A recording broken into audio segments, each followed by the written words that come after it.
She thought no one would stop, until a mechanic changed everything. Rain hammered the windshield so hard it looked like the night itself was trying to erase her from existence. Maya's hands trembled on the steering wheel as the car sputtered, coughed, and finally died in the middle of the lonely highway. Not a streetlight in sight, only the stretch of wet asphalt disappearing into blackness. She turned the key again. Nothing but silence and rain. Her phone, dead. Her hope, fading fast. She leaned back in the seat, staring at the ceiling of the car, wondering if she was cursed or just foolish to think life could get better. Minutes passed, then a half hour, then an hour. Dozens of cars zoomed by, headlights flashing, tires slicing through puddles, but not one slowed. Not one stopped. She hugged herself, whispering, "I guess I really am alone." Maya had been running on more than just low fuel. She was running from a life that had been draining her for years. Growing up in a house where shouting was more common than breathing, she had carried survival like a backpack filled with bricks. When her father left and her mother drowned herself in self-pity and pills, Maya became the invisible caretaker, cleaning dishes at 14, working at 16, and apologizing for everyone else's mistakes by 18. Yet somehow, despite the emotional bruises, she had dreams. She wanted to start her own baking business, create something warm in a world that had always felt cold. But life had laughed. Her fiancé had seemed like a way out at first, charming, successful, saying all the right things. But charm can turn to control and softness can become sharp edges overnight. In the last year, she'd lost count of the times he'd belittled her, guilted her, or told her she'd be nothing without him. Tonight was the night she left for good. She packed her bag, took the old car she'd bought with her own savings, and drove into the storm, hoping the world outside would be kinder than the one inside those walls. But now, stranded and soaked in despair, she wondered if she'd made a mistake. Maybe no one really cared. Maybe she wasn't meant to be rescued. Then, a pair of headlights slowed. For a moment, she didn't believe it. The vehicle pulled over on the shoulder a few yards ahead. She hesitated, fear and hope colliding in her chest. The driver door opened, and a man stepped out, holding a flashlight and wearing a dark jacket. He walked slowly, not with arrogance, but with caution, making sure she saw him before he came close. "You okay in there?" His voice called through the rain, deep and steady. She lowered her window a crack, heart pounding. "My car just died," she managed to say.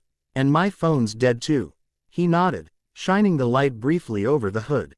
"I'm Noah. I'm a mechanic. I was heading back from a night shift. Mind if I take a look?"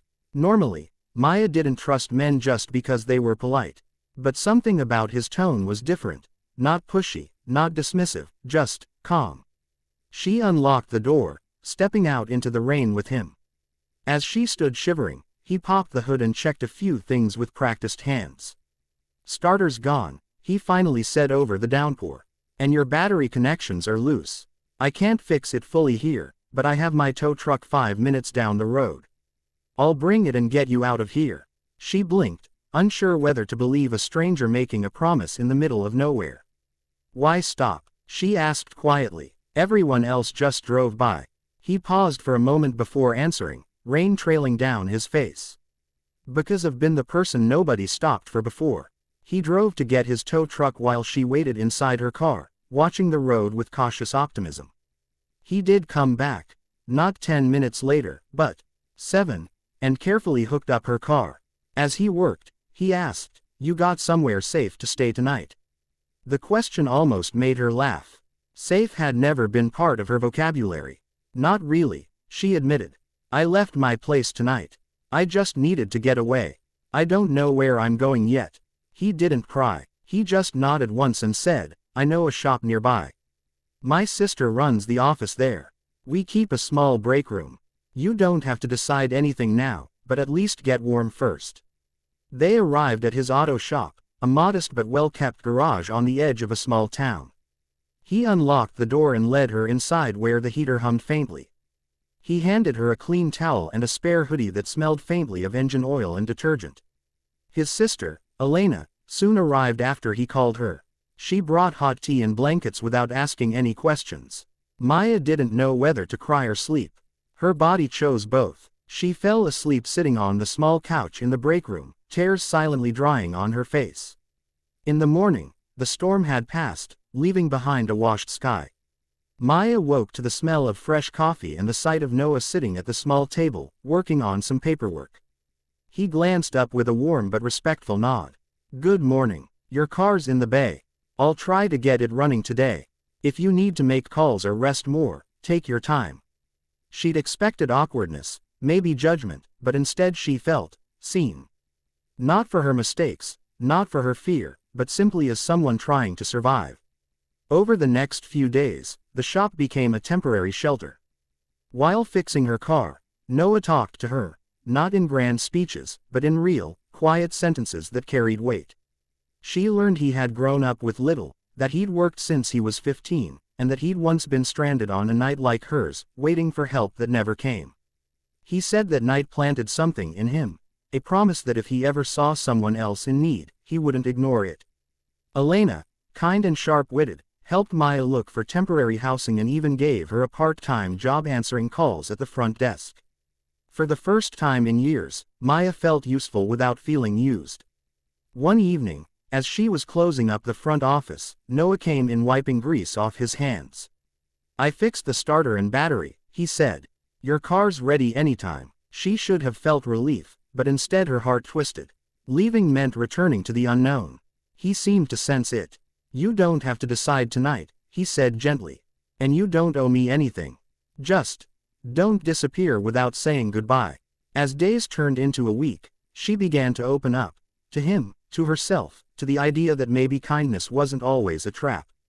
He never asked for her whole story, but one night, she told it anyway. About the loneliness, the fiancé who controlled her, the dreams she'd buried. When she said, "I thought no one would stop," he looked at her with quiet conviction and said, "Sometimes people don't see the pain. Sometimes they choose not to. But that doesn't mean you don't matter." His words cracked something open in her, not pain, but possibility. Elena suggested Maya rent a small room in town. It wasn't much, but it was hers.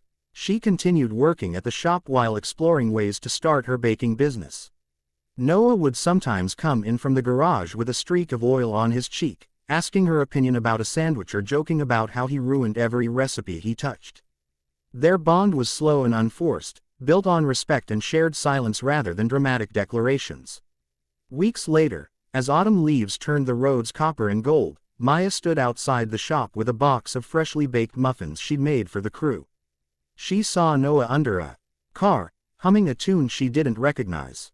When he stood up, wiping his hands, she realized something had changed inside her, something simple and profound.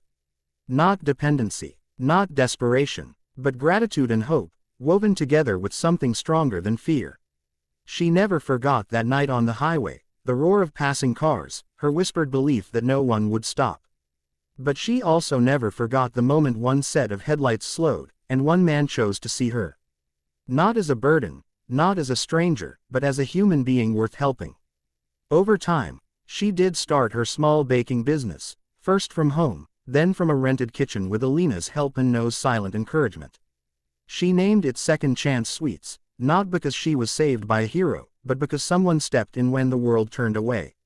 And she learned to do the same for others. The inspiring message she carried, and the one your viewers will feel deeply, is this: sometimes life doesn't change with a miracle. Sometimes it changes because one person decides to care when everyone else keeps driving. Hope doesn't always shout. Sometimes it arrives covered in engine grease, holding a flashlight in the rain. And that's where everything begins.